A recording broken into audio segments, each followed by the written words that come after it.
Hey, amigos da Rede Globo, falamos com imagens. Que Rede não Globo? Não é Rede Globo, né? Não é Rede Globo. É outro programa.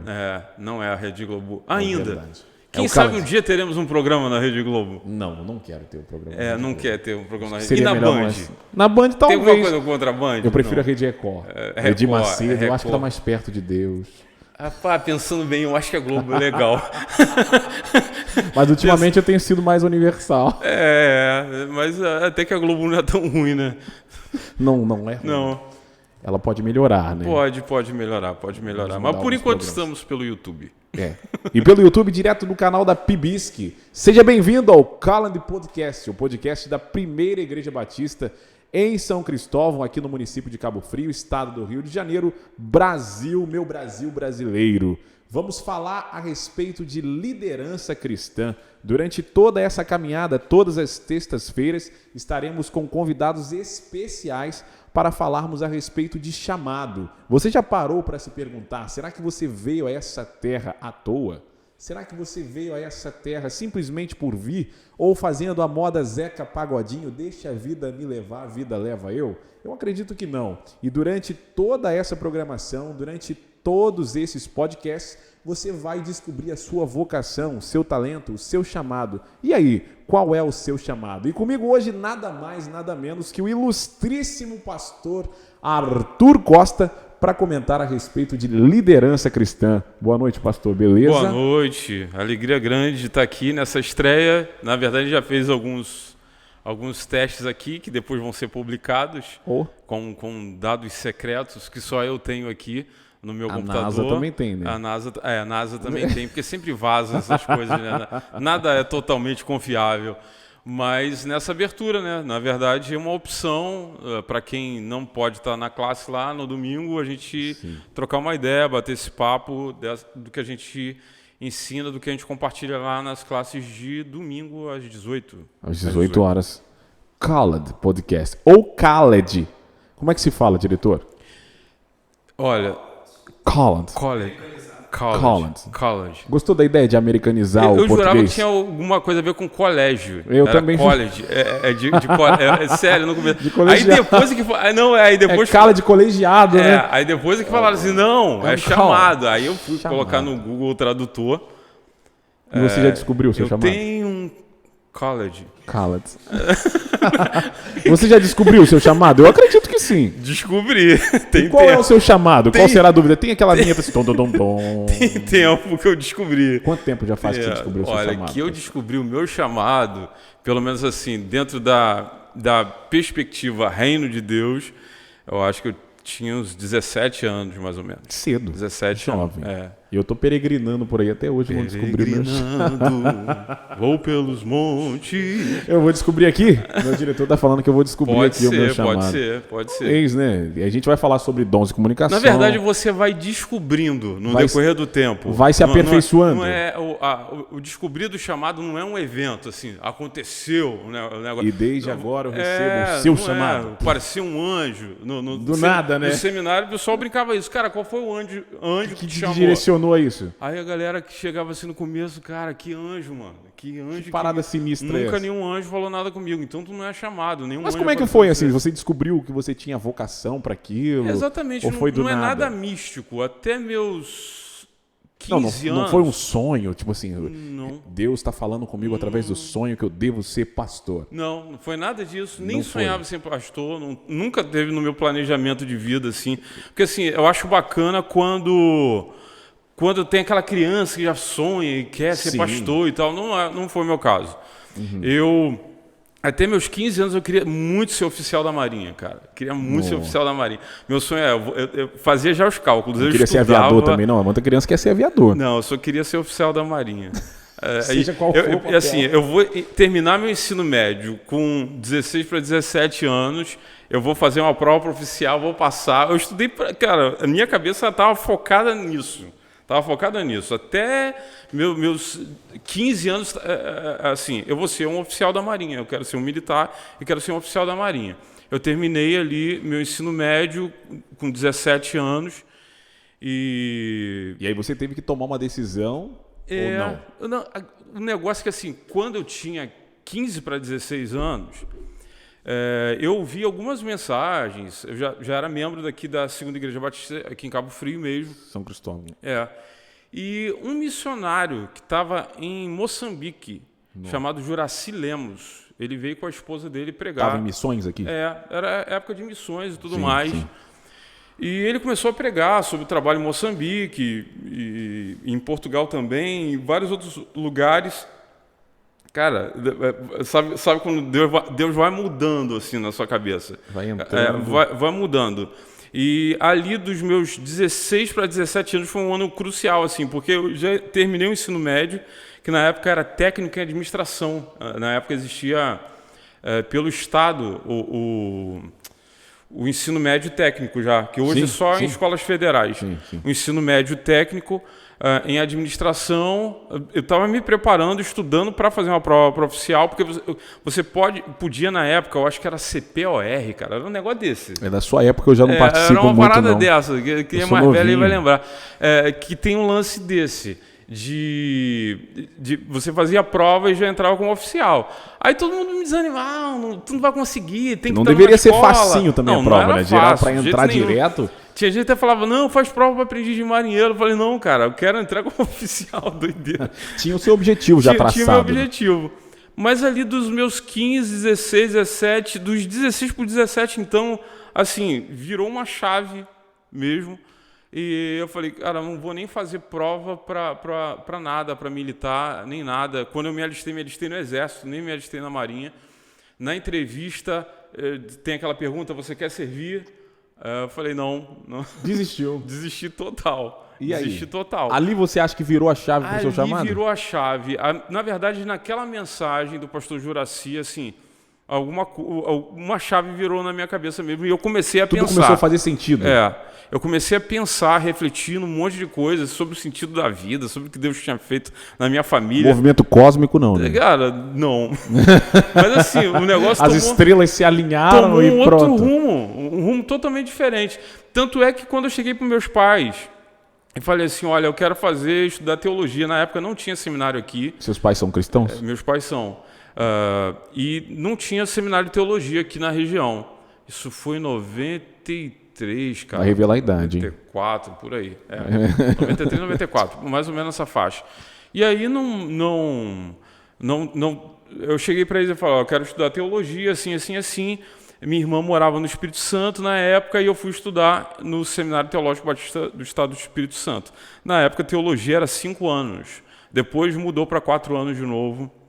Mas eu entrei justamente na época que era 5 anos. Era necessário para você. Então eu fiz teologia em 5 anos. Mas com 17 anos eu já fui para o seminário, na cara e na coragem. E fui na cara e na coragem mesmo. Para você ter ideia, eu fui morar em Vitória.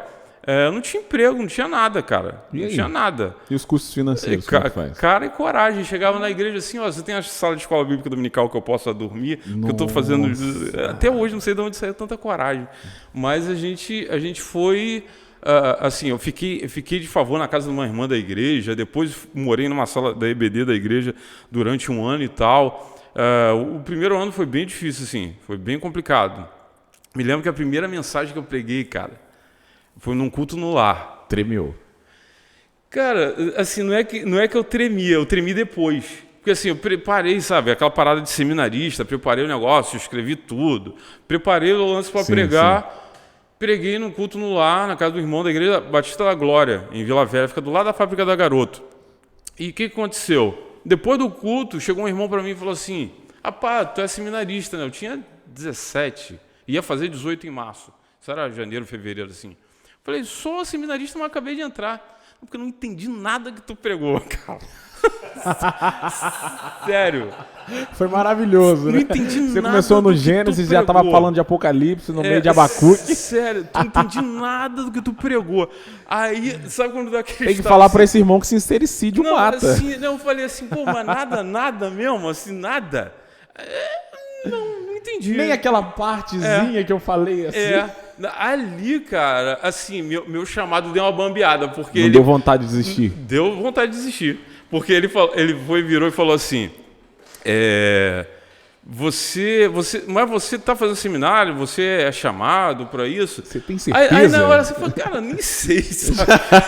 Sinceramente, assim, até... A vocação foi por água abaixo. Assim, cara, talvez, né? Talvez mais ou menos. Mais ou menos. Então, assim, para mim foi uma crítica muito dura, porque estava tudo dando muito errado naquele tempo. Estava tudo dando muito errado. É a primeira mensagem que eu prego, o cara fala que não entendeu nada, mano. Aí, assim, ali eu dei uma balançada. Aí é castigador, né? Ali eu acho que Deus está testando a minha fé. Cara, entendi tudo errado, irmão. Entendi tudo errado. Era para ser oficial da Marinha mesmo. De repente, meu chamado era ser oficial da Marinha. Cara, ou era outra coisa, mas eu acho que não era isso. Então, assim, ali eu dei uma balançada razoável. Aí fui lá. Na época eu já estava morando numa sala de EBD da Igreja da Glória. E ali foi até um tempo bacana, assim. Um tempo que eu acho que Deus foi me tratando. Um tempo de processo. Né? Porque assim, não tem como dizer que eu não tive vontade de desistir. Eu tive vontade. Minha vontade era ali mesmo falar, cara, errei, entendi errado o negócio. Foi uma crítica dura para mim, assim, principalmente. Você estava com quantos anos naquela época? 19 17. já? 17. Eu ia fazer 18 em março. Já tinha passado um ano? Ali estava entre janeiro e fevereiro de 94, sei lá, cara, acho que era 94. Nasceria eu, né? Por aí. Quando você estava nascendo. E aí, foi naquela época ali eu dei uma balançada, mas depois assim, eu falei, não, cara, não vou desistir, vou melhorar. Quando eu pregava no culto, irmão, já entendeu alguma coisinha? Já tomou um trauma daquele irmão, né? Se aquele irmão tivesse no culto, seria uma barreira para você, cara, já. Eu vou trazer ele para perto, cara. Porque, não vamos falar o nome dele, não, mas... Quando o irmão tal chegava no culto e falava assim, eu acho que hoje eu tenho que pregar melhor. Eu já terminava o culto, eu já perguntava, já deu para entender uma coisinha a mais? Falei, cara, ele vai me criticar mesmo, então assim, eu já nem dava a chance dele me criticar. Eu já chegava para ele e falava assim, e aí, o que você achou? Olha, ele virou seu coach, então. Virou. O seu coach. Cara, eu falei, cara, ou eu vou ver esse cara como meu inimigo, cara, mas olha, é real. A gente tem aprendido sobre estratégicos, necessários, estratégicos, necessários e íntimos. Você trouxe ele para os íntimos? Cara, não trouxe para os íntimos, não. Para os íntimos, não, mas ali para o estratégico eu falei, cara, assim... todo culto ele vai vir e vai criticar a mensagem. Então, assim, cara, já terminava o culto que eu estivesse pregando. A Igreja da Glória fazia muitos musicais, né? Cantata de Páscoa. E eu ficava sempre como pregador, às vezes, da cantata de Páscoa lá. Então, assim, terminava o culto e já procurava. E aí, irmão, como é que tá? Como é que eu tô melhorando? Falei, cara, eu vou fazer desse cara meu inimigo, não. Vou virar o amigo desse cara. Já que ele tem essa habilidade de um fazer senso crítico de fazer comum. Críticas construtivas. Que bom que era construtivo. Falando de crítica construtiva, tem hora que dá vontade de falar que a gente está construindo nada, né, mano? Que a gente não está construindo coisa nenhuma. Zero. Mas assim, eu estava construindo alguma coisa. Não sei se era construtiva, se era destrutiva, eu não sei. Mas você via que o seu chamado era para pastorear uma igreja? Porque muita gente entra no seminário para poder adquirir conhecimento. Aí é que tá. Sim, era pastorear. E na época, cara, em 94, 95, existia um negócio no seminário que era muito esquisito. Porque assim, se você dissesse que era chamado para ministério pastoral, você era menosprezado. Nossa. Era. Porque na época... Coloca exclusivo isso aí, diretor. Isso daqui é um dado... Exclusivo. Corta para a câmera dele aqui, foca bem no que ele vai dizer isso agora. Isso é uma confissão. Isso é uma coisa a se pontuar. Meados dos anos 90, 94, 95, a Junta de Missões Mundiais, e na verdade as juntas missionárias falavam muito da janela 1040, que era uma medida entre o Mediterrâneo e a linha tal, que alcançava determinados países. Então, assim, se tu entrasse no seminário dizendo que tu queria ser missionário de missões mundiais, era sempre África. Voltado. Cara, era sempre África. Deus tem um plano espiritual para a África. Todo mundo era chamado para a África. Você tem por ideia? Por quê? Mas por quê? Eu estava numa sala por causa de Michael Jackson. We are the world. O IAD da Etiópia, cara. No final dos anos 80... Foi demais. A fome da Etiópia chamou a atenção do mundo. Foi, verdade. Eu não era nascido ainda, mas eu soube então, pela assim, história. quando o Michael Jackson juntou aquela galera, chamou atenção para a África. E também as agências missionárias tiveram a sua atenção chamada para a África. Despertar também. Então, o que aconteceu? Pela fome ou pelo Michael Jackson? Cara, eu acho que os dois, né? Pelas duas coisas. Porque o negócio da assim, Etiópia se o na mundo época fez, foi a primeira vez assim, que a despertar. fome foi para a mídia. E a primeira vez que a fome foi para a mídia foi pela África. Então, assim, houve um grande boom missionário. Inclusive, até hoje, quando a gente fala de fome, a gente direto já lembra lá o povo africano que passa por necessidades. Então, assim, se caso um amigo meu do seminário lá do Espírito Santo vai lembrar de que quando me perguntava assim, tu vai ser missionário aonde? Eu falava, no Havaí. No Havaí. Cabelão, prancha, no Havaí. Chinelo e camiseta. Cara, como assim no Havaí? Cara, Deus me chamou para o Havaí, irmão. Porque eu falava assim, se eu falasse que meu chamado era para ser pastor, o pessoal já olhava assim, vai ser pastor. Vai ficar lá em 4 paredes, vai ficar lá no gabinetezinho, atendendo gente. Quem é para missões. Era uma época engraçada, assim, algumas coisas. E naquela época, realmente, e eu falava... Aí, quando alguém me perguntava, eu falava assim, cara, você é missionário no Havaí.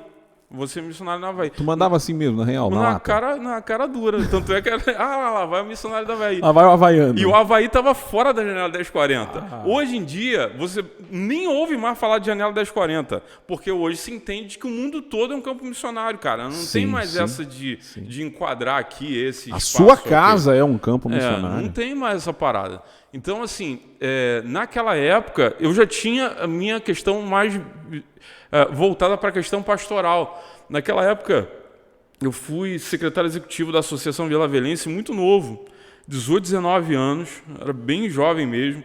Então, assim, trabalhava em algumas congregações da minha igreja e também auxiliava igrejas em processo de sucessão pastoral. Isso você já estava congregando em Vitória ou sempre vinha para cá, para Cabo Frio e cara, ficava... Vinha para cá uma vez por ano, só em janeiro. Entendi. Na época...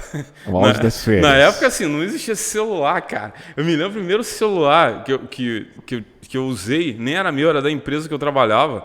Era uma parada que tu abria assim... Puxava a antena, ele ficava desse tamanho. Não tinha nem câmera ainda, QWERTY, VGA, não tinha nada de... câmera sem chance. Cobertura GSM. Nem tinha GSM ainda. Era só aquele Motorola gigantesco que tinha... Tu andava com 2 baterias porque eu usava, mas assim... A maioria era telefone fixo. Valorize isso hoje, jovem. Telefone fixo nos anos 90 era coisa muito rara. Assim, uma família que tivesse telefone fixo em casa. Sim, era rica, né? Era rica. Porque vinha até com ações da Telerge na época. Nossa. Então, era uma coisa muito difícil de se comunicar com a família aqui. Sim. Você ligava, ia no orelhão, comprava aqueles... Cartões. Tem gente que guarda cartão. Você guarda cartão? Coloca aí no seu comentário aqui embaixo, aqui no YouTube, aqui, ó. Eu guardo cartão e tenho honra disso. Bota aí. Tem gente... Colecionador de cartão, tem gente. Tá certo. Mas, pastor, e a respeito de liderança? O que a gente pode falar para a galera que está começando hoje? Fala assim, eu tenho uma vocação... Onde eu entro, eu sou líder. Você estava explicando a respeito disso na aula, que tem aqueles que são líderes natos e tem aqueles que são líderes que vão se tornando líder durante a sua caminhada. Sim, tem gente que já nasce com essa aptidão. Já nasce com esse... Já nasce voltado. Era aquele líder da rua, das crianças, era aquele líder da sala. Ele era voltado para isso mesmo. Só que o que acontece? Nem todo mundo é um líder nato. Mas não significa que alguém não possa ser líder. Sim. Por exemplo, vamos pensar aqui de forma futebolística. Cristiano Ronaldo ele tem mais títulos do que Messi. Sim, não significa que o Messi... o Messi é extremamente talentoso. Talvez demais. Já é mais nato. Na minha opinião, melhor do que o Cristiano Ronaldo. Na minha opinião, também melhor que o Cristiano Ronaldo. Só que o Cristiano Ronaldo ele é tão disciplinado naquilo que faz que ele consegue ter mais resultado do que o que o Messi tem. Então, assim, o Cristiano Ronaldo ele pode não ter aquela questão instintiva, aquele hábito que o Messi tem. Sim. Mas nada vence a disciplina. Aquela genialidade. Exatamente. Nada vence a disciplina. Então, assim, mas eu não tenho talento para isso, eu tenho dificuldade com determinada coisa. Cara, isso não significa que você não possa ser líder. Contanto que você tenha disciplina. Disciplina espiritual, disciplina acadêmica, certo. Disciplina de leitura, disciplina de preparo, disciplina emocional. Se você tiver disciplina, você pode se tornar um líder excepcional sem mesmo nunca ter tido assim nada que eu possa dizer assim que é instintivo da liderança. Foi um líder treinado, preparado e pode ser um líder excepcional. Eu acredito que a gente tem muitos bons líderes no Brasil que não são líderes natos, mas que foram líderes que foram treinados pela vida, foram treinados pela disciplina. E como eu disse, assim, para mim a disciplina ela é imbatível. Uma certo. Pessoa disciplinada, ela consegue compensar até a falta de aptidão em determinadas áreas. Durante toda essa sua caminhada, você acha que você era reconhecido como um líder nato ou você adquiriu essa liderança com o passar do tempo, com muito estudo, disciplina? Porque você parece ser um cara bem focado, estudioso. Cara, eu sou um cara bem focado, mas o que acontece? Eu sempre fui muito tímido. Então, não assim, parece. Não parece. Mas assim, para quem me conhece há muito tempo, sabe o quanto tímido eu sou. Então, falar em público... Você ainda é tímido? Ainda sou. Isso, mais uma. Aliás, vai ter pérolas até o final desse podcast. Vão ter pérolas, viu? Aliás, você, irmão da igreja, que me acha metido, não é mitidez, é timidez. Timidez. É timidez. Às vezes quebra-se agora. Sabe quando você passa sem graça assim de falar com a pessoa? Quebra-se agora, em nome do podcast Called, a timidez do pastor Arthur. E hoje ele está aqui, exclusivamente confessando isso para você. Amigo de cura, nós exatamente. Eu sou tímido, eu não consigo falar assim livremente com qualquer pessoa. Falar em público, para mim, era desafiador. Em época de escola, de qualquer tipo de seminário, qualquer coisa para apresentar, isso era complicadão. Então, assim, era um negócio bem esquisito, bem estranho. Só que, em virtude de ser tímido, porque o que legitima uma liderança?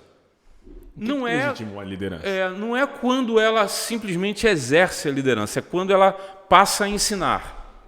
Bom. É quando ela passa a ensinar. Enquanto você exerce uma liderança, muitas vezes... mas eu sou líder em determinada área e mesmo assim não tem uma legitimidade, uma visibilidade. A partir do momento que você começa a ensinar sobre aquilo, aí traz uma certa visibilidade. Flui melhor, né? Começa a fluir melhor. Então, assim, tem muito a ver com o ensino.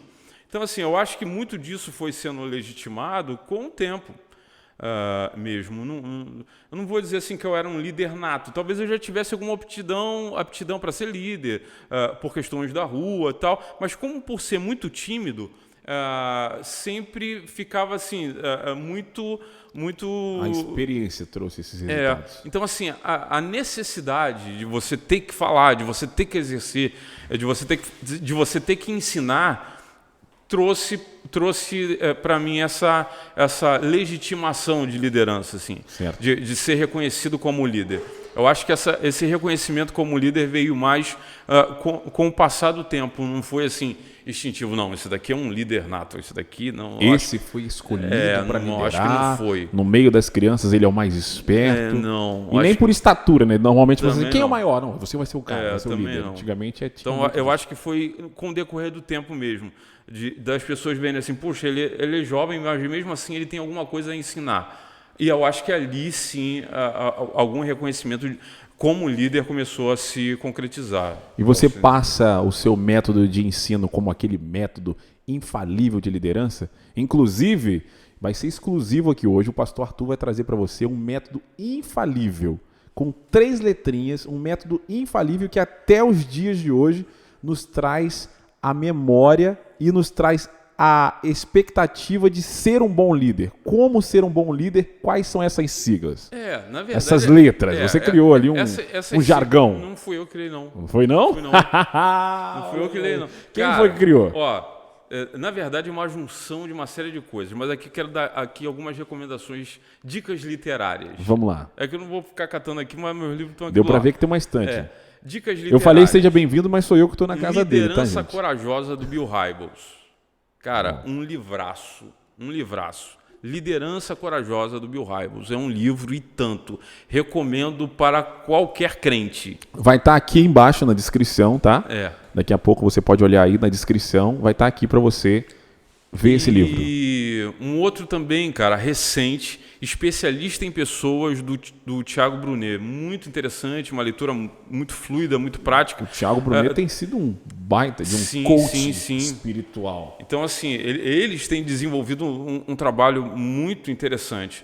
Então, assim, muito das coisas que eu li do Bill Hybels, muita coisa que eu li do Thiago Brunet, tem muita coisa boa, cara, muita coisa boa. Mas essa questão de estratégicos, íntimos e necessários, na verdade é uma sigla, não sei se é uma sigla que o Thiago Brunet inventou ou se foi uma separação que ele fez, mas que você já encontra nos livros do Bill Hybels. Tem um livro do Bill Hybels sobre voluntariado, a revolução do voluntariado, uma outra dica literária também para vocês. A revolução do voluntariado, como lidar com voluntários, que é o caso da igreja, por exemplo. A igreja é um grande voluntariado. Porque uma coisa é você liderar uma equipe que é remunerada, que é paga, e outra coisa é você liderar uma equipe de voluntários. É totalmente diferente. Né? É bem diferente. Então, é gente que precisa se apaixonar, ela precisa comprar a ideia. Vai muito para emoção, né? Ela precisa vestir a camisa. Falando em vestir a camisa, muito Gostou, bonita, né? A sua camisa. Muito em breve vai estar à venda em todas as lojas virtuais da igreja, que ainda não temos. Do Brasil. Do Brasil e do mundo, tá? Para você que está em Hong Kong, essa daqui vai ser exclusiva. Made in China, mas essa aqui foi made in onde, Guilherme? Nosso diretor que fabricou. Cabo Frio. Tangará. Made in Cabo Frio. Tangará, Tangará. não, cara. Tangará não. Tangará. Não fale mal do Tangará. Tangará é um lugar benção. Você passou por lá, né? Eu tive lá. Eu estudei sobre você. Tive lá uma época lá, a igreja do Tangará era uma congregação da segunda igreja aqui. De Cabo Frio. Estive ajudando lá também na liderança. Mas, assim, na verdade, assim, referências que eu tenho hoje dentro dessa área. Bill Hybels, para mim, assim, quando o assunto é liderança... Quando o assunto é liderança, ele é Top realmente... one. Mas, assim, eu achei essa sistematização que o Thiago Brunet fez muito interessante. Óbvio que a gente vai fazendo a alfaiataria do que esses caras escreveram. Sim. Mas recomendo esses livros. Que eu acho muito interessante da diferença do tipo de liderança que Jesus divide isso. Ele é bem... Ele seleciona pessoas e ele começa num núcleo totalmente diferente do que normalmente começa uma liderança empresarial. Porque ele não começa nem pelos íntimos e nem começa pelos estratégicos, ele começa pelos necessários. Pelos necessários. Jesus era o cara. Não é à toa que Augusto Cury, aliás, tem vários livros do Augusto Cury aqui, tem lá o maior líder que já existiu, o melhor professor que já existiu. Então, assim, quer aprender muito sobre Jesus, sobre a liderança de Jesus? Livros do Augusto Cury que mencionam Jesus apontando ele como alguém excepcional, é realmente incrível. Os livros do Augusto Cury. Muito bom mesmo. Então, assim... essa nomenclatura, eu acho que ela é muito funcional. Por quê? Ela ajuda visuais, auditivos e sinestésicos a entender. Gente que precisa de um gráfico para ver, gente que está acostumado a só ouvir um podcast, que consegue colocar, por exemplo, minimizar a tela e só ouvir o que está sendo dito aqui, ela não precisa ver. Eu sou o caso. Possivelmente você é um auditivo. Ou um sinestésico, que é aquela pessoa que precisa colocar a mão na massa, que precisa escrever, que anota o que está sendo dito. Então... E tudo normal, tá, gente? Tudo ok sobre isso. Não, tudo ok. Então, assim, eu acho que alcança todo mundo essa sistematização. Mas eu acho muito interessante que o formato de liderança que Jesus faz é um formato de liderança em comum, mas funciona. Sim, até hoje. Funciona. Até hoje. Se a pessoa que está assistindo essa live acredita em Jesus ou não, isso daí é outra história, cara. Você pode até não acreditar em Jesus, mas é incontestável de que o formato de liderança que Jesus exerceu era perfeito. É totalmente funcional. Sim. É tão poderoso que hoje, 2000 anos depois, a gente tem a cultura, o que ele pregou, o que ele anunciou, tão potente, espalhado pelo mundo todo. Então, assim, o formato que Jesus faz, porque se a gente parar bem para pensar, ele começa primeiro pelos necessários, depois ele vai para os íntimos e depois ele vai para os estratégicos. Abre para os estratégicos. Quem são os estratégicos? Você vai encontrar lá, acho que em 1 Coríntios, dizendo assim, logo depois que Jesus ressuscitou, ele aparece para aproximadamente 500 pessoas. Certo, correto. 500 pessoas, porque a gente pensa, Jesus apareceu para todo mundo. Não, Jesus não apareceu para todo mundo. Jesus apareceu para 500 pessoas. Que seria um grupo estratégico de Jesus. Exatamente. É aquele pessoal que ia falar assim, eu vi ele ressuscitar. Sim. Eu vi ele ressuscitar. Não é história, não me contaram, não li num livro. Eu vi ele ressuscitar. Esse pessoal era estratégico. Normalmente, hoje... Ele propagaria, né? Ele qual é o maior Jesus erro estratégico de liderança hoje? A gente começa pelos estratégicos. Verdade. A gente começa pela visibilidade, a gente começa pela rede social, a gente não começa no íntimo. Já pensa direto no marketing. A gente não vai lá, o pastor de uma pequena igreja, ele se acha menos líder do que aquele cara que está alcançando multidões pela internet. Mas ele tem centenas de milhares de estratégicos. Sim. Mas ele tem poucos íntimos. Porque tem gente que fala assim, não, porque eu ouvi uma mensagem do Thiago Brunet, ouvi uma mensagem daquele David Leonardo. David Leonardo, tá, joia, cara. Só que isso é um pastoreio de uma mão só. Verdade. De uma mão só. Só tem uma via. Você ouve a mensagem do cara, o cara não sabe quem você é. Não sabe. Na hora que der ruim, ele não vai te acompanhar. Ele não vai te acompanhar. Então, assim, é estratégico isso. Sim. Então, assim... apesar de hoje a liderança que ela tem um grande grupo estratégico ser mais valorizada, a que deixa maior legado não é a que tem maior grupo estratégico. Então, assim, Jesus não se preocupa em montar a estratégia. Não, primeiro eu vou juntar um galerão e do galerão eu vou tirando... Não, ele faz ao contrário. Eu vou juntar uma galerinha pequena. Pequena. Tipo umas 12 pessoas. Tipo umas 12 pessoas. E dessas 12 pessoas ainda vou tirar uns 3 para ser chegado. Os íntimos. 3 não, 4. Judas. Pedro, Tiago, João e o Barquinho. Eu ia falar Judas, você acredita? O Barquinho não, poxa. O Barquinho tá fora disso. Deixa o Barquinho pra lá, cara. Jesus gostava tanto do Barquinho que ele dormiu em barco. Tem gente que acha que o Barquinho era apóstolo, cara. Sério, tem gente que achava que... Mas assim, Pedro, Tiago, João, os caras estavam na transfiguração. Não, e eu aqui contando. Não, Pedro, Tiago, João, falei, vai falar Judas, só pode. Vai falar amigo. Judas quando vai lá, né, que traz Jesus e Judas chega assim, amigo, Jesus chega amigo. Falei, poxa, esse cara é íntimo de Jesus. Aí tu vai e fala assim, não, fazer aqui? Pedro, Tiago, João e o Barquinho. Jesus era tão bom que ele chamava aquele desleal a ele de amigo. Hoje a liderança... E estava dentro do grupo de necessários. Estava no grupo dos necessários. Sim. Então, assim, Jesus ele não começa pelos estratégicos. Ele não começa pelos estratégicos. Ele começa pelos necessários. Separa os íntimos. Depois separa os íntimos e depois, então, ele vai para os estratégicos. O problema todo é que da liderança desse tempo é que a gente está querendo o povo estratégico. A gente quer a multidão, a gente quer alcançar o máximo de pessoas possível. E às vezes nem está preparado para isso. Exatamente. Não tem como... A gente tem como fazer com que uma mensagem chegue a milhões de pessoas. Sim. A gente não tem como discipular milhares de pessoas. Não mesmo. Não tem. Por exemplo, a internet é lugar de levar mensagem, mas não é lugar para discipular. Aqui a gente não tem como discipular ninguém. Não dá para fazer discípulo aqui. Não dá. Não mas tem. Lá na primeira, aqui na primeira igreja batista em São Cristóvão, tem como, e o podcast Cala de Chamado tem trabalhado em cima disso. Então, se você tem uma vocação, se você tem um chamado e você quer participar disso, você quer ser discipulado, nós temos uma equipe competente para te atender, para te ajudar, para te auxiliar e te levar a um verdadeiro encontro com Deus. Não é isso? Exatamente. Então, assim, tem um ambiente para ser discipulado, tem o pequeno grupo, tem o relacionamento.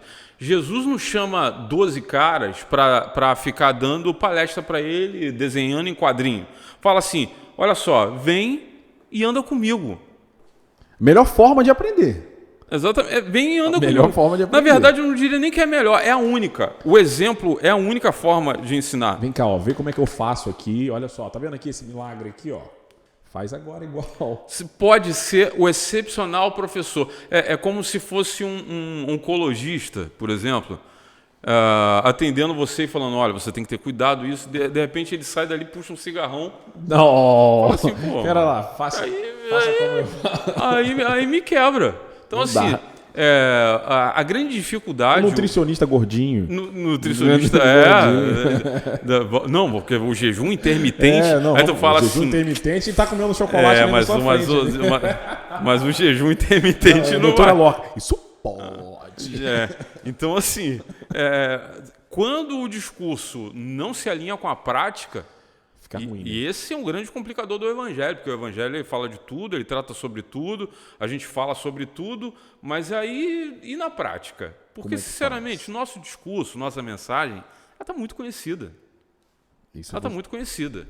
Há uma expectativa da humanidade, há uma expectativa da natureza para que a igreja se manifeste, para que os filhos Eu de Deus se acredito que manifestem. como tudo tem acontecido e o ciclo tem se fechado, a igreja vai ter que mostrar quem realmente a igreja é. Porque a gente não está mais naquele tempo onde a igreja fala assim, Jesus te ama, mas não demonstra amor. Não dá mais. Que Deus te alimente, que Deus te abençoe, mas você não abre mão de abençoar, de dar um pão para aquele que está precisando. É tipo assim, faça. Mas eu tenho uma dificuldadezinha aqui de fazer isso. É nesse sentido. Eu acho que a igreja, de fato, ela vai ter que começar a se mostrar ser igreja. Ser o que Jesus queria que a igreja fosse. Porque eu acho que Jesus não chamou a igreja, instituiu a igreja, para que ela ficasse dentro de um auditório religioso em si. Então, de fato, a gente vai ter que mostrar aquele que habita dentro de nós e deixar esse leão rugir dentro de nós. É uma época complexa, porque o nosso discurso nunca foi tão difundido. Se uma das condições para a volta de Cristo é, por exemplo, que o Evangelho chegue a todas as nações, isso pode acontecer em segundos. Rápido. Com a tecnologia que se tem hoje, isso pode acontecer. Se essa é a condição... Você não acredita que isso já tenha acontecido? Eu acho que sim, mas ainda há povos que não ouviram de Cristo. Ainda com todo o recurso, com toda a tecnologia, ainda existem povos que não ouviram falar de Jesus. Então, ainda assim, é possível ter lugares que não ouviram falar de Cristo, principalmente quando a gente fala aí de Ásia, de Índia. Mas o campo missionário tem crescido, viu? Sim, tem crescido. Bastante. Mas é um tempo... É uma coisa muito estranha que acontece, por exemplo. A gente vive numa época hoje de desigrejados, de gente decepcionada com a igreja. Os afastados?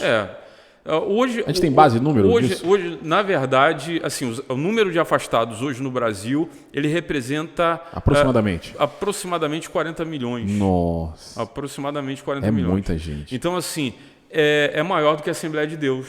É maior. A Assembleia de Deus hoje deve, sei lá, ter 13 milhões. Que é a maior. 15 milhões. A gente não tem ideia, nessa pós-pandemia não existe nenhum dado, mas a verdade é que a maior população de evangélicos, eu estou falando de evangélicos hoje, são de afastados. Sim. Então, assim, é um número muito expressivo. Isso já aconteceu na Europa, onde o ateísmo foi crescendo. Hoje você vê, por exemplo, igrejas fechando na Europa, em alguns lugares, igrejas assim muito pequenas, propriedades sendo vendidas, porque algumas igrejas literalmente fecharam as portas. Nessa pandemia, pela primeira vez, a gente começa a ver no Brasil algumas igrejas fechando, encerrando o CNPJ mesmo. Nossa. Encerrando o CNPJ, não conseguiram subsistir. Isso não é bom. Já é algum sinal daquilo que vem desencadeando. Europa, Estados Unidos e América. A diferença é que o neoateísmo e essa população de afastados ou de desigrejados, hoje, eles não vêm pelo aumento da intelectualidade, como aconteceu na Europa. Eles são impulsionados pela decepção religiosa. Verdade. Foi muito misticismo criado. A gente viu, por exemplo, um êxodo de igrejas centenárias para igrejas neopentecostais algumas décadas atrás, e agora a gente começa a vislumbrar um êxodo contrário, de algumas pessoas saírem de igrejas neopentecostais e voltar para igrejas centenárias devido a uma expectativa a respeito do que Deus... Foi gerada, né? Que foi gerada e que gerou nessas pessoas uma decepção, porque muitas dessas expectativas não eram bíblicas, não eram de Deus.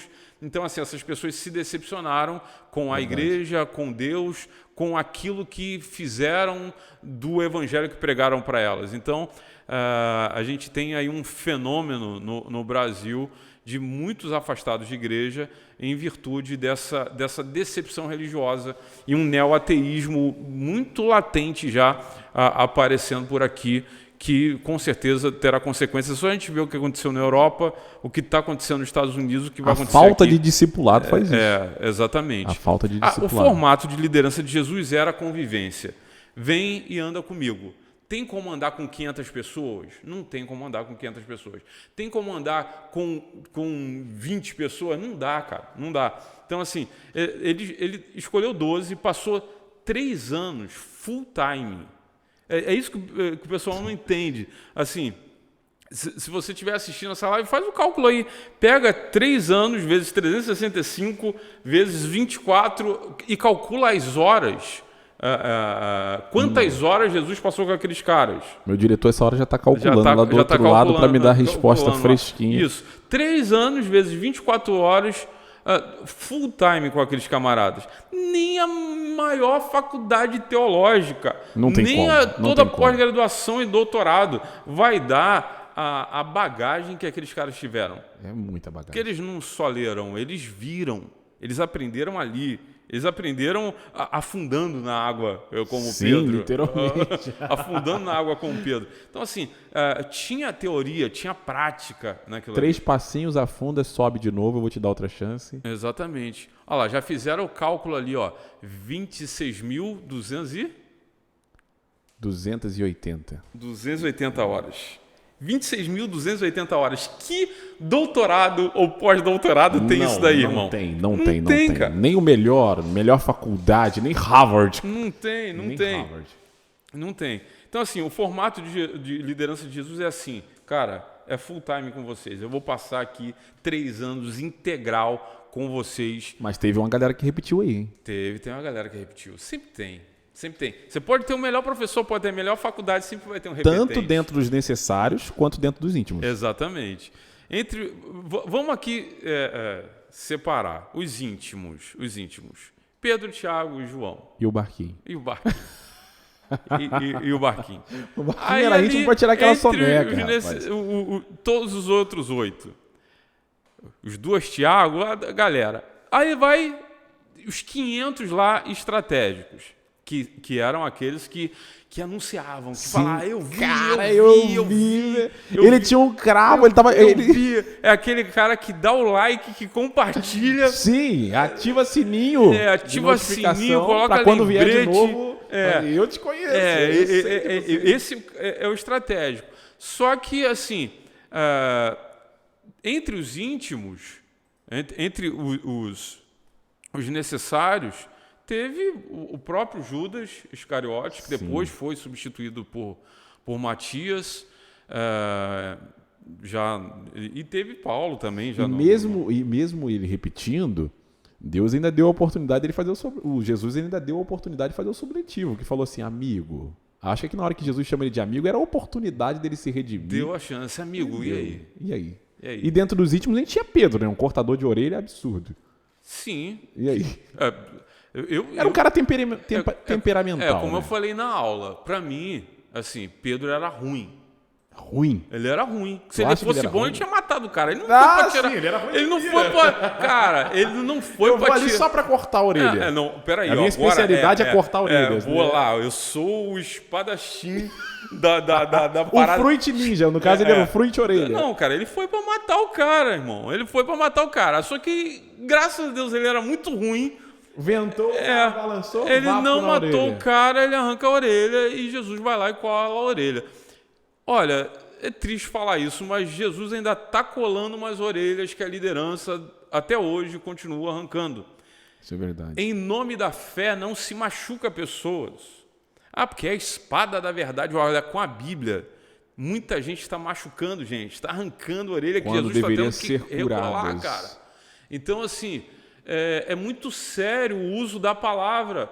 A gente não pode usar... A palavra é feita para ser usada, aliás, é a única parte da armadura que a palavra menciona que é para atacar. É a única. Sim. O restante da armadura é tudo para se defender. Sim. O escudo é a fé, a espada é a palavra da verdade. Aí a gente vai e usa a espada para ferir pessoas.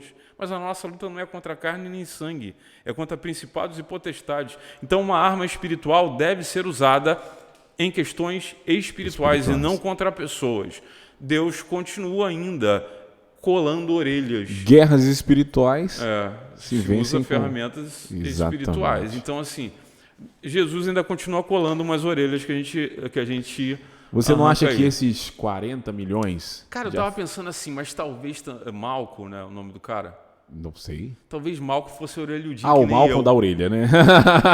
Né, cara? Tipo, pode era ser... mais fácil de acertar, né? Tipo assim, não é que Pedro era ruim. Mas eu acho que ele tava com aquele... É que Malco sabe? Malco tinha uma certa protuberância, né? E aí a espada passou e ele deu aquela esquivada de Anderson Silva assim... Eu não sei, cara. Não sei se Malco estiver no céu, eu vou falar isso. Mas eu acho que pra quem tava a gente ali... tem alguma coisa em comum. Mas eu acho que até pra aquele povo que tava ali, tipo assim, cara, ele colou a minha orelha, velho. Ele colou a minha orelha. Ele colocou no lugar. Não teve marca nem nada, ele botou de volta e tá tudo certo. Foi um milagre que ali aconteceu. E ainda dentro de uma situação errada, Jesus ainda opera um milagre. Então, assim, eu acho que onde abundou o pecado no seu coração, você que talvez seja afastado, que está vendo hoje, ainda há esperança para você. Jesus ainda pode colar a sua orelha, basta você se entregar verdadeiramente para aquele que pode, para aquele que para aquele que resolve. Então, se entregue para Jesus, porque Ele é capaz de colar a sua orelha, de colar aí aquilo que está ferido em você. Como o pastor disse, a gente usa a palavra da verdade para poder atacar e o escudo da fé para nos proteger. Então...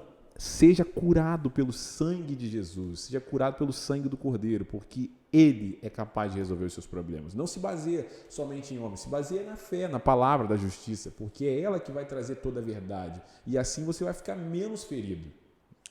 Exatamente.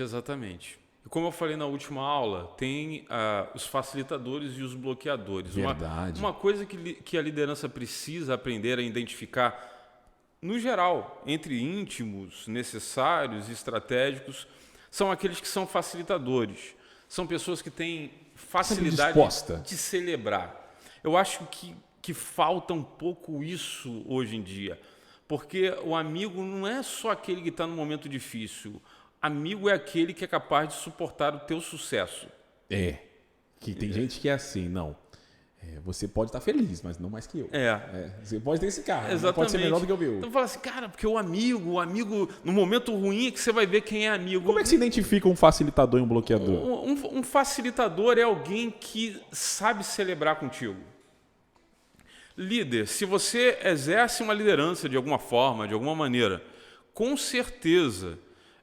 você vai ver no meio da sua equipe, quando as coisas dão certo, aquelas pessoas que vibram, que celebram. Olha, que deu certo. E ele pode estar dentro dos estratégicos, quanto necessário, quanto dos íntimos. Pode estar num desses três núcleos.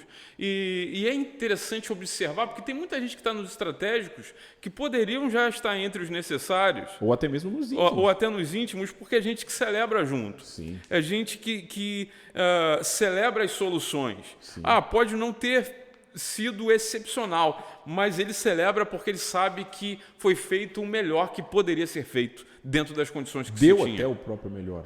Exatamente. Então, assim... Isso... Agora, por exemplo, um bloqueador é muito fácil de identificar. O bloqueador é aquele que faz como? Como é que o bloqueador age? Como é que é esse bloqueador? Por que ele bloqueia tanto assim? O bloqueador ele tem dificuldade de celebrar e ele tem sempre 5 problemas para cada solução.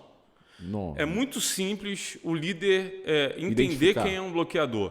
Ele chega para a liderança, apresenta um projeto. É óbvio que dentro daquele projeto, quando você apresenta, você está se condicionando a ouvir a opinião. Só que assim, quando alguém da equipe dele tem que prevalecer. Não celebra, não tem celebração assim, nossa, que ideia legal, mas olha, isso daqui, como é que a gente vai executar aquilo? É diferente. Outra coisa é quando a pessoa fala assim, mas isso daqui não depende de fulano de tal para aprovar, para ver se tem. assim, começa a problematizar o início. E aí, muitas vezes, a pessoa fala assim, não, porque eu estou dando essa crítica construtiva pela experiência que eu tenho. Aliás, a gente tem que ter muito cuidado com essa questão de experiência. As nossas experiências e o tempo de experiência, ela não nos dá o direito de criticar gratuitamente ou achar que a gente domina sobre tudo e sobre todos os assuntos. Correto. Ninguém é tão velho que não possa aprender e nem tão novo que não possa ensinar, né? Então, assim, a gente sempre vai ter alguma coisa para aprender. Então, assim, a sua experiência é importante? É importante. Mas entenda... Até que ponto? Até que ponto? Se a sua experiência te impede de celebrar, a sua experiência ela faz mal para você. Não serve. Ela faz mal para você. Se a sua experiência impede você de celebrar com o seu líder, de falar assim, não, vamos fazer, vamos lá, olha, vamos tentar melhorar isso daqui, ajustar aquilo lá, legal, cara, mas você vê que a pessoa faz celebra primeiro junto. E ajuda, auxilia e durante, no meio do caminho percorrer, vai encontrando as dificuldades e até mesmo as soluções. Agora, quando a pessoa já acha problema de cara em tudo... Não quer nem iniciar. Cara, é nitidamente um bloqueador. É nitidamente um bloqueador. Vamos pescar, tá chovendo. Não vai dar peixe com chuva. Não, vamos fazer não sei o que lá em tal lugar. Mas e se acontecer... Cara, peraí, vamos fazer, vamos. Abençoado, vamos fazer. E aí? Bom, agora vamos pensar agora nessa visão macro. A experiência... ela dá a possibilidade, uma das coisas que, por exemplo, acontece muitas vezes com a liderança. Alguém chega para mim assim, pastor, o meu ministério está com esse projeto aqui, a gente quer fazer isso. Top. Só que o que acontece? Na minha cabeça, aquilo se desdobra em tipo Doutor Estranho no aquilo se desdobra assim em N camadas. Em N camadas. E aí você vira um bloqueador, facilita a parada, ou você tenta tirar um denominador comum entre isso? Eu tenho que me policiar, porque senão eu me torno um bloqueador. Justamente pela experiência. Entendi. A experiência pode tornar você um bloqueador. E talvez você já tenha passado. Exatamente. Porque aquela pessoa ela chega vibrando, mas ela não tem ideia de como executar. Porque ideia, gente, todo mundo tem na igreja. Ideia tem uns montão. Igual opinião. Ideia geral tem, irmão. Agora, vamos fazer. Vamos executar. Vamos executar. Aí fala assim, para executar precisa disso. Aí, hoje eu tenho um compromisso. Aí tem gente que dá um pane, assim, da tela azul.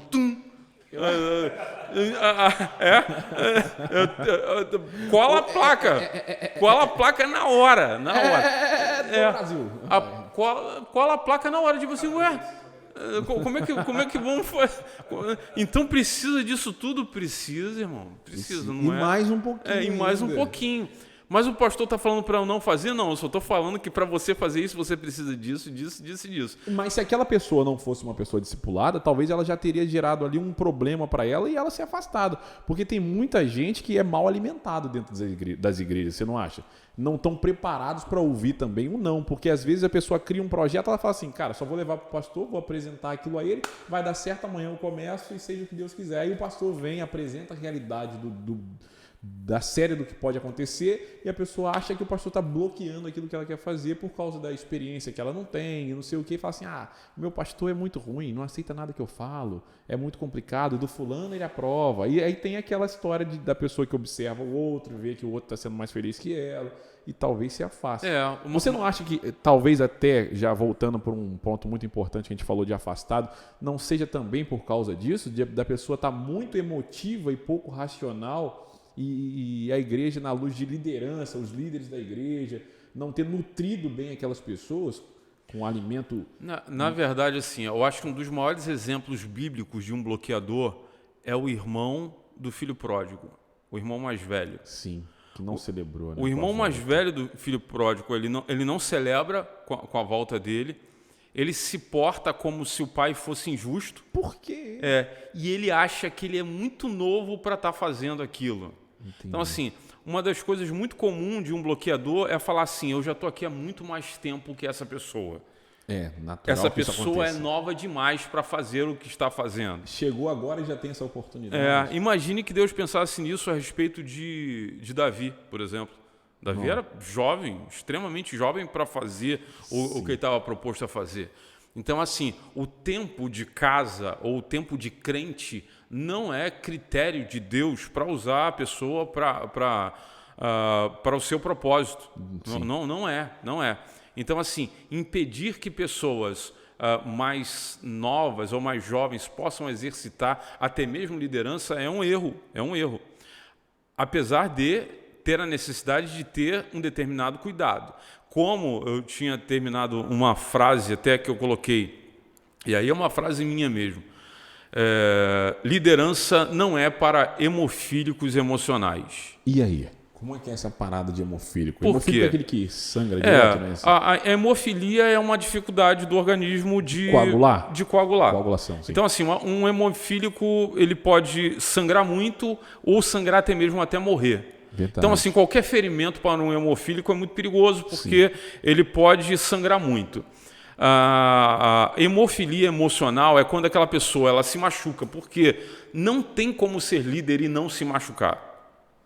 Porque eu me decepcionei com a igreja, eu me decepcionei com fulano, porque eu já me machuquei muito na igreja. Sinceramente, ainda mais na geração Nutella pra caramba que a gente está hoje, irmão. Na maior.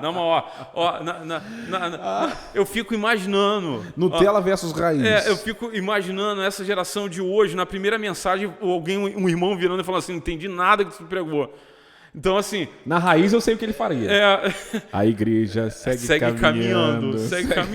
Então, assim, nessa geração Nutella, hipersensível, sabe? Hipersensível, que tudo magoa, que tudo machuca, tudo é ofensivo, tudo é... Como é ignorante esse pastor. Nossa. Então, assim, tudo é uma grosseria, tudo é muito, sabe? Exageradamente, é tudo ao extremo.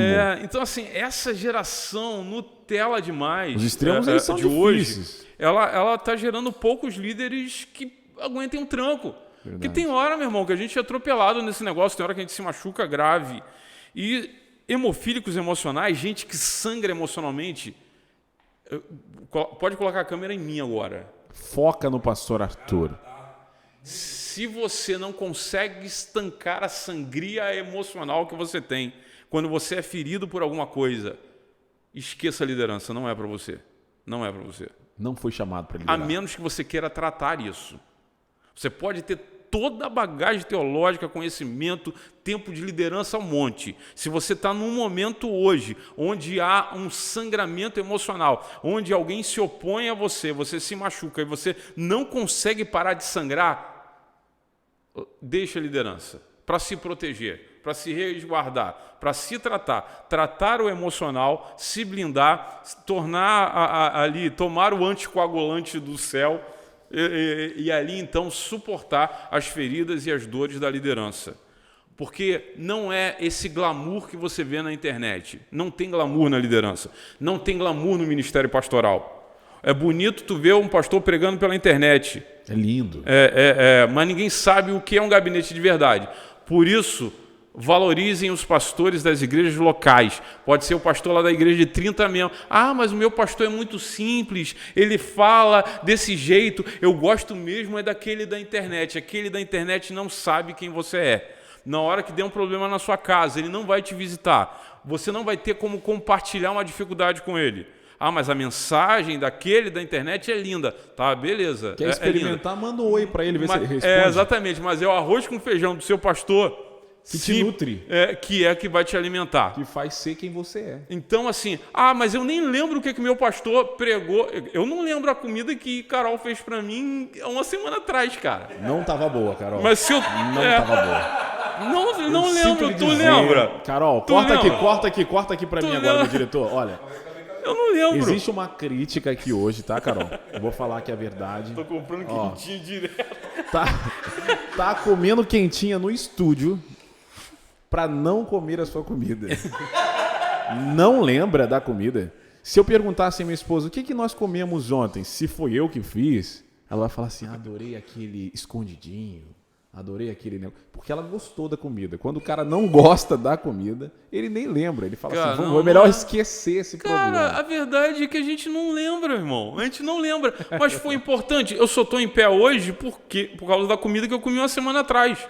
Verdade. Tu lembra da frase do Cláudio Duarte na mensagem do tal. Você compartilha aquele negócio. Tu não lembra a As mensagem... filosofias do David Leonardo. Não lembra da mensagem do pastor de 2 domingos atrás. Mas é aquela mensagem daquele pastor que te alimenta, cara. Então, assim, há uma diferença entre anunciar o evangelho e ser pastoreado. Então, assim, o líder e a liderança precisa entender que a grande diferença, assim, para encerrar essa parte, a grande diferença entre o facilitador e o bloqueador é que todo mundo é capaz de aprender, todo mundo. Sim. Só que só o facilitador é ensinável. E aí é uma coisa bem diferente. Há uma diferença entre você ser capaz de aprender Enorme. e você ser ensinável. É difícil. Então, assim, o facilitador ele é ensinável. Ele vai até tentar, mas se ele for ensinado, ele vai sentar, ele vai aprender, ele vai prestar atenção. O bloqueador não. O bloqueador acha que já sabe fazer. Eu sei.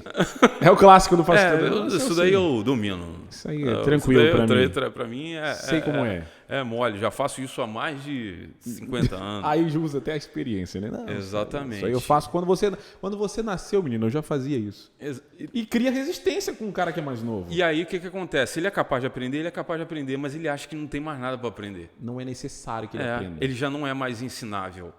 Então, assim, a grande diferença entre um facilitador e um bloqueador é ser ensinável. Repito, ser capaz de aprender, qualquer pessoa é. Somos seres inteligentes. Sim. Ser ensinável é uma outra história. Então, assim, procure ensináveis. Gente ensinável vale a pena trazer para os necessários. Vale a pena trazer para os íntimos. Vale a pena investir tempo. Porque uma das coisas frustrantes da liderança, e acontece, se acontecer com Jesus, não vai acontecer comigo, é você desprender tempo, dedicação para uma pessoa e simplesmente a pessoa largou, vai embora, não valoriza, não exerce, fala assim, cara, aquele que eu estava preparando para ser o meu sucessor no reino, é como eu falei, já aqui indo para a reta final, como eu falei no final da aula, uma boa liderança não é aquela que chega no final de uma programação, de um evento, de algo que ela se propôs a fazer e disse assim, nossa, fizemos com excelência. Uma boa liderança é aquela que, ao fechar o seu ciclo de liderança, ela já apresenta para o seu outro líder assim, olha, chegou o meu tempo e eu quero apresentar aquele que é o meu sucessor. O bom líder não é aquele que faz bem o que está proposto a fazer, é aquele que prepara um sucessor no meio do caminho. E um sucessor para o reino, não necessariamente um sucessor para a igreja local, ou um sucessor um sucessor no reino de Deus. Quem é o seu sucessor? Eu sou um líder, sou um bom líder. Tá. Quem é o seu sucessor? Quem você está preparando para substituir no reino? Não sei, então você ainda não está preparado, você ainda você não é um líder, você achou que você fosse um líder. Você faz programações bem, você faz gestão de pessoas bem, mas você ainda não é um líder. Um líder, ele sempre prepara alguém, um sucessor no reino de Deus, que vai servir ou na mesma igreja ou em outro ambiente, mas é desse jeito. Liderança não tem glamour nisso, não é essa fofice, essa maravilha que aparece na internet.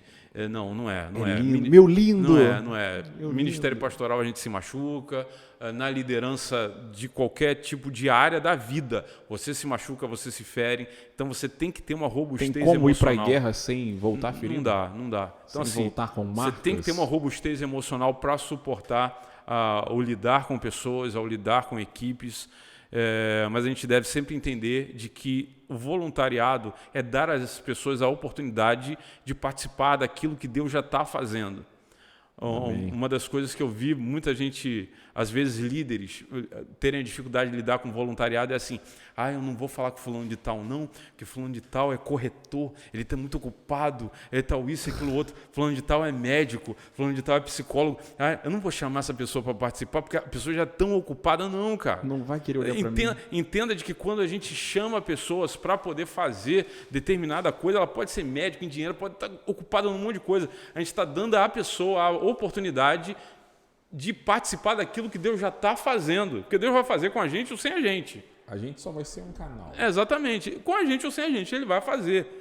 Agora, Ele está dando a oportunidade de a gente participar de uma coisa que Ele está fazendo. Então, quando eu dou a oportunidade para uma pessoa voluntariamente servir, eu estou dando a ela a chance de participar daquilo que Deus está fazendo. Então, liderar hoje é dar às pessoas a oportunidade de participar do que Deus já está fazendo. Então, a gente não deve ter vergonha nenhuma em recrutar mesmo. E aí, quer trabalhar comigo? E aí, quer vir participar? Vamos lá. E aí, chega aí, vou te treinar para o som, sabe? Em vez das pessoas ficarem reclamando que não tem operador, que só tem um operador só. Isso acontece nas igrejas. Sabe? Né? Que tem pouca gente. Que tal trazer as pessoas para perto e falar: cara, senta aqui, vou te ensinar, entendeu? Anda comigo, anda comigo. Eis que te digo, ó servo do Altíssimo. Pastor, foi um prazer conversar com o senhor nessa noite. Prazer todo meu. E você que está nos acompanhando até agora, não esquece de deixar o seu like, ainda tem muita coisa boa para acontecer. O podcast Collins só está começando e você já parou para perceber que você tem um chamado? Você tem um chamado. Nós vamos trabalhar isso em você e você vai descobrir que você tem um chamado, que você é importante para o reino, que você é uma pessoa que é uma facilitadora do reino, que você é capaz, que você é vencedor e vamos juntos vencer essa parada. Valeu? Até o próximo programa e um abraço.